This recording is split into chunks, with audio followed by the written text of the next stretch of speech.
Transmetuesit janë në hapësirë. Si ndodh, po. Transmetuesi Se duket është në ujë, pra do t'ikë një herë lartë pastaj të shkojë informacionin në ujë. Domethënë gjithçka këtu funksionon elektromagnetizëm. Edhe ne funksionojmë me elektromagnetizëm. Është e pamundur që ti të kesh diçka në qiell pa pasur diçka në tokë, sepse nuk transmetohet ndryshe. Nuk ka lidhje. Edhe ne kordat tona energjetike janë vertikale dhe një në zemra për shembull është elektromagnetike, truri është vetëm elektrik. Nëse zemra i prishet balanca elektromagnetike, ajo pushon. Pra nëse nuk ka magnetizëm, nuk ka ujë mjaftueshëm që fillojnë vendet. Kjo tregon që neve kemi pushon. Po, e vërtet. Shumë e bukur. Kjo tregon që neve kemi shkuar në hapësirë. Ose mineralet. Kemi shkuar në hapësirë. Pra mineralet përbëjnë të bazën. Nëse na mungon një mineral si magnezi që është i dëmshëm për zemrën nëse mungon, atëherë ne kemi një zemër që nuk funksionon, nuk lëviz. Pra janë të mekanizme, pra gjithë lidhje, shumë e bukur. Po e rreth, pra tregon pothuajse që ne kemi shkuar në hapësirë, që janë njerëzore. Kemi shkuar në hapësirë. Domethënë kemi shkuar, kemi me mijëra, dhjetra mijëra objekte që rrotullohen rreth tokës. Kemi satelit rrotullhënës. Po mirë, ka qenë e mundur që të filmohen këto, të jenë me fakte, pra duket mund të rezistojë dhe mund të ketë akses njeriu, individi, kush ka shkuar, pra që të fotografohet sa aksesueshme ka qenë.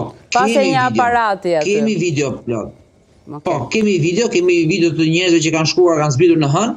Por nga ana tjetër, paralelisht janë bërë dhe video artificiale. Prandaj po të them që sa ekziston. Po, okay. Teste. Po, domethënë neve kemi 2-3 video, po themi, reale të njeriu në hënë dhe kemi 20 video që janë bërë teste. Qoftë nga Hollywoodi, qoftë nga NASA vetë, për të bërë testime se si do zbresi njeriu, si do jetë duket. Dhe nuk duhen ngataruar testet me realet. Kështu që kemi dhe video reale.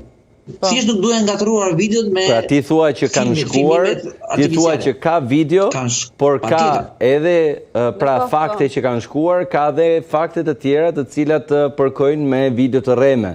Por ti beson që kanë shkuar.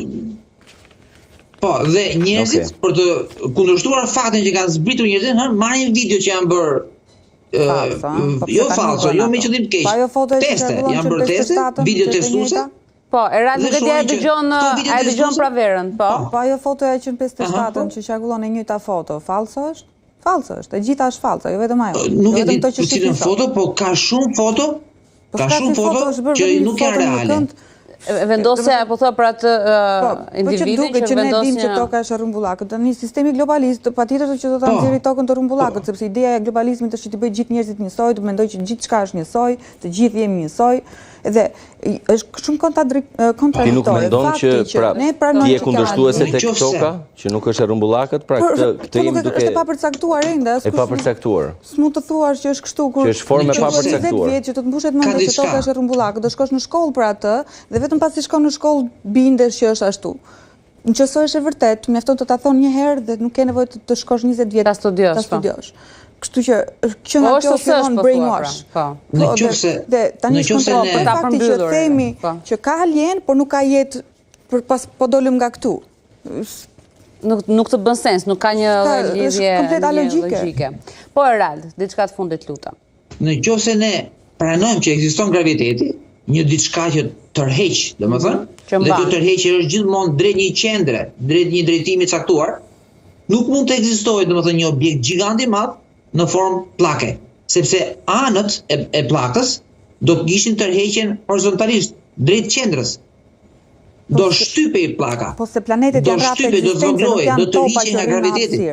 Dhe toka është qendra dhe nuk tërheq asgjë, por është aty dhe nuk ka çfarë tërheqë, sepse po ta mendosh në atë formë që ka topa në qiell që quhen planet, atëherë normal që do i tërheqësh, do na bien të gjithë mbi kokë, siç thot NASA që do na bjerë asteroid, do na bjerë meteor, do na kishin rënë, do na kishin bërë copa. Janë në rënje. Po, ato do vjen. Janë në rënje. Janë në rënje, por jo vertikale. Rënje horizontale. Rënje horizontale. Këtë ka thënë Newtoni dhe e ka vërtetuar? Bin skiç, domethënë, sa herë. Para 400 vitesh. NASA, skiç, këtej skip hiqe këtë, vem një tjetër. Shiko, po të shkosh në shkollë, me të njëjtën gjë, është si puna ati sfungjeri. Është vetëm se është si puna ati sfungjeri, po e zhyte në një ujë me një lëndë ngjyra të ndryshme, atë ngjyrë do marri, kupton, po e le aty atë do marri. Edhe po shkove të studiosh këto gjëra vetëm këto, atë nuk shef më tutje aty.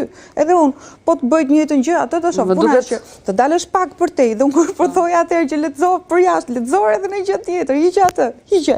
Bollë e mbushe plot. Herald. Në shkollë nuk është thjesht lexim. Është dhe testim. Është studimi i gjërave të tjerëve, ke të drejtë, jo të tua, të tjerëve, të Einsteinit, po. Ai e studion pra, studion Einsteinin, po vetë jo. Bëhen eksperimente po, që ka bërë të tjerë. Të mbushet mendja. Po sigurisht që të mbushet mendja, se ndryshe që të mbushet e të të bëhet top. Po bërë eksperimente me natyrën, në qoftë se shikon vetë që një gjë lëviz, anohet, shtrembrohet, ndryshon formë e ngjyrë, normalisht do të mbushet mendja. Formohet, është reale. Unë mendoj që kemi hapur një tjetër horizont në këtë bisedë, që kështu mendoj që kemi hapur një temë tjetër. Do të rimblidhemi për ta diskutuar. Po kemi për ta sqaruar, derisa thot Masku që ja ku jemi, prisnim. Po se bëri ai u zbeson. Presim Erald, unë shpresoj që të bëjmë edhe një lidhje tjetër për ta diskutuar pak më gjerë. Faleminderit shumë, kënaqësi si gjithmonë. Pranvera, faleminderit shumë. Më pëlqejnë të gjitha këto, edhe oponencat, por edhe zëri që njerëzit mendojnë nga ana tjetër, ka dilema dhe pikpyetje shumë të mëdha. Do bëjmë çik balanca. Po, për ta ruajtur, se edhe do bëhen patjetër, do bëhen se. Kjo është shumë interesante, shumë e bukur. Faleminderit. Gjithmonë kënaqësi. Ikim reklama, kthehemi pas pak. Tu jemi prapë në